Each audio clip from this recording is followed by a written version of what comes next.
السلام عليكم ورحمة الله وبركاته. ازيكم يا حبايب قلبي؟ عاملين ايه؟ يا رب كلكم تكونوا بخير. النهارده يا حبايب قلبي هنعمل مع بعض وصفة حلوة قوي قوي في التفتيح، هتفتح لنا بشرتنا بإذن الله من 3 درجات ل5 درجات، حلوة جدا جدا. زائد كمان ان هي هتشيل معايا اي هالات في البشرة، زائد ان هي كمان هتخلي بشرتنا نضرة وفيها لمعة جميلة قوي قوي. بشرتك هتبقى حلوة قوي بإذن الله بدون عيوب. في الوصفة دي جربيها ان شاء الله مش هتندمي، وكل حاجة من مطبخنا. يلا بسرعة نقوم مع بعض كده نعمل وصفة. يلا نشوف مع بعض يا حبايب قلبي مكونات الوصفه ايه هي. وقبل اي حاجه نصلي على النبي كتير جدا جدا، ويلا انزلي بسرعه اشتركي في القناه لو انت مش مشتركه في القناه، كمان ادعمينا باللايك. ويلا نبدا مع بعض الوصفه ونسمي الله كده. معايا هنا يا حبايب قلبي كده زي ما احنا شايفين، معايا اللبن البودر السحري للبشره اللي بيخلي البشره ناعمه وجميله وفيها نعومه حلوه قوي قوي، زائد بياض بيخليها بياض كبياض التلج، حلوه قوي قوي. بصوا، لبن البودر ده سحر للبشره يا حبايب قلبي، جميل قوي قوي، مش بيخلي بشرتنا تعجز ابدا ابدا. زائد ان هي كمان الجو كمان فيه شمس وكده، فالشمس بتبدا ان هي تحرق لنا بشرتنا. طيب هنبدا ان احنا نعمل ايه. بصوا كده، انا معايا دلوقتي خدت كده معلقتين صغيرين من اللبن البودر. طبعا لبن البودر ده جميل قوي يا حبايبي، طبعا اللي مجربه عارف ان هو قد ايه مبيض للبشره فوري. طبعا يعني لو انت عندك خروجه او مناسبه او اي حاجه، اجري بسرعه اعملي الماسك ده، هيجيب معاكي من الاخر حلو قوي، ممتاز بجد، جميل قوي ومن اول استعمال يا حبايبي. يلا نشوف مع بعض. اول حاجه كده معايا اللبن البودر زي ما قلت لكم، معلقتين من لبن البودر صغيرين، ومعايا كمان الليمون. الليمون ده يا حبايب قلبي حلو قوي قوي في التفتيح، زائد ان هو كمان بيصفي البشره جدا جدا، زائد كمان ان هو بيديها لمعه جميله. فمعانا المكونين، زائد ان هو كمان بيفتح لنا بشرتنا جدا جدا جدا.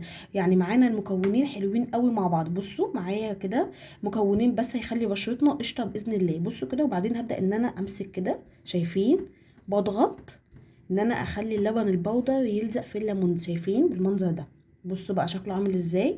طيب ببدا ان انا اعمل ايه على المنطقه اللي انا عايزه افتحها بشرتي بقى، اي حته بقى عايزه تعملي فيها كده، وتبداي ان انت تعملي كده، شايفين؟ بصوا، طبعا نبدأ ندوس حاجة بسيطة جدا على الليمونة اللي هي تبدأ ان هي تطلع لنا العصارة بتاعتها، شايفين كده؟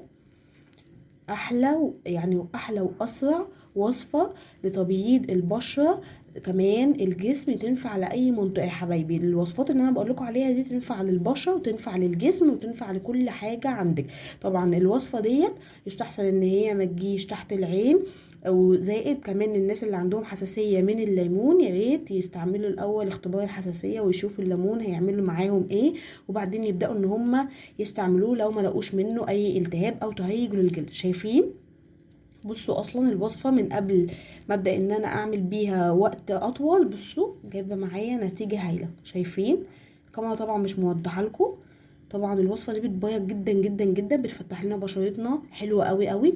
نكون اهم حاجه بس غاسلين بشرتنا حلو جدا بميه دافيه قبل ما نستعملها. زائد كمان ان احنا ما ننساش فتره اقصد ده اللي احنا نرطب بشرتنا باي مرطب عندنا يا حبايب قلبي بعد الوصفه، عشان خاطر ناخد افضل نتيجه ممكنه.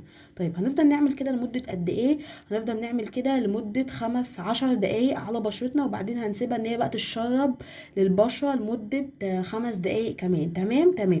طيب وبعدين هبدا ان انا اغسل بشرتي عادي جدا بميه فتره اكنه زي اي ماسك، وبعدين هحط المرطب بتاعي. هنشوف بقى النعومه، هنشوف البياض، هنشوف اللمعه الفظيعه، هنشوف مهما كانت بشرتك فوق ال40 باذن الله الماسك ده هيجيب معاكي نتيجه هايله قوي قوي. زائد كمان ان هي بتخفي التجاعيد وبتخفي الهالات، يعني حلوه قوي قوي. جربوها ان شاء الله مش هتندموا ابدا.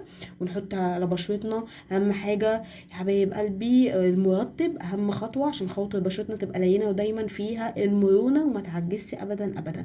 طيب يا حبايب قلبي، لو وصلتوا معايا الفيديو لحد هنا يا ريت تدعمونا باللايك، وكمان تشتركوا في القناه عشان يوصلكوا كل جديد باذن الله. اشوفكم في فيديو جديد باذن الله، مع السلامه.